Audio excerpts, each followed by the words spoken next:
తలుపులు తీయడానికని వచ్చాను. వచ్చిన తర్వాత తీసేసరికి తలుపులు దగ్గరికి వేస్తున్నాయి, తాళాలు పగలగొట్టున్నాయి. అది నేను ముట్టుకోకుండా వెంబటే నేను ముందు గ్రామస్తులకు ఫోన్ చేశాను, తర్వాత మా భాగస్తులకు ఫోన్ చేశాను. భాగస్తులకు ఫోన్ చేసిన తర్వాత మా ఆఫీసర్ గారికి ఫోన్ చేసిన తర్వాత ఆఫీసర్ గారి ద్వారా పోలీస్ స్టేషన్కి కంప్లైంట్ ఇవ్వమంటే గ్రామ పెద్దల ద్వారా పోలీసులకి కంప్లైంట్ ఇప్పించాము. తర్వాత స్వామివారికి వచ్చేసరికల్లా వెండివి పానుమట్టంకి వెండి తొడుగుంటుంది. ఆ వెండి తొడుగు తీసుకెళ్ళలేక బయటపడేశారు. ఆ తర్వాత అమ్మవారి దగ్గరికి వెళ్ళారు. అమ్మవారి దగ్గర 4 హస్తాలు, ఒక కిరీటం, 2 చెవులు, 2 బంగారపు కళ్ళు, బంగారపు సూత్రాలు 3, చిన్నది, తర్వాత బొట్టు బిళ్ళ ఒకటి, వెండి ఇత్తడి పాదాలు 2.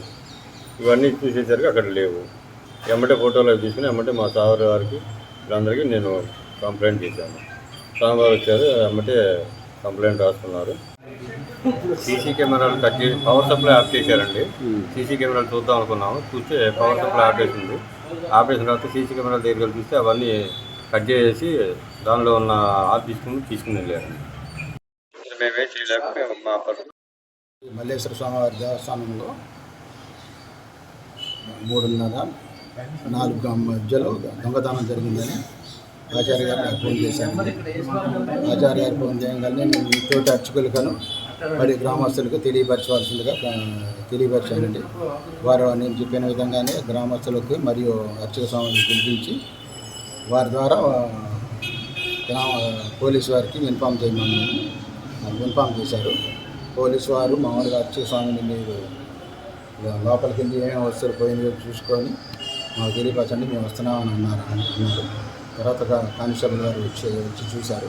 ఏమేమి పోయినా లిస్టు తీసుకొని వచ్చి మాకు కంప్లైంట్ ఇవ్వని అని చెప్పారండి. మామూలుగా అది స్వామివారి దగ్గర ఏం వస్తువులు బాగలేదు. అమ్మవారి వస్తువులు మట్టికి వెండి కిరీటము, 4 హస్తాలు, 2 బొట్లు, 3 మంగళసూత్రాలు, 2 కళ్ళు పోయింది. నా పేరు జాకీ. నేను నైట్గా నాకు ఫోన్ వస్తే వచ్చాను. ఇంతకీ ఎవరు దూకుతుంటే కనపడ్డారు. వెళ్ళి ఇంక అన్నయ్యని లేపాను. నాకు భయం వేసి సడన్గా చూసి అన్నయ్యకి వచ్చాను. నేను అన్నయ్య చూసాం. కారు వచ్చింది. ఫస్ట్ జెండా చెడు కారు ఉంది. కారు అంకాల నుంచొని ఉంది. వెంబటిని వెళ్ళి అన్నయ్యని లేపుకొని వచ్చా. తర్వాత మమ్మల్ని చూసి పారిపోయారు వాళ్ళు. తర్వాత ఇటు వచ్చారు, కారు ఇక్కడ పెట్టారు.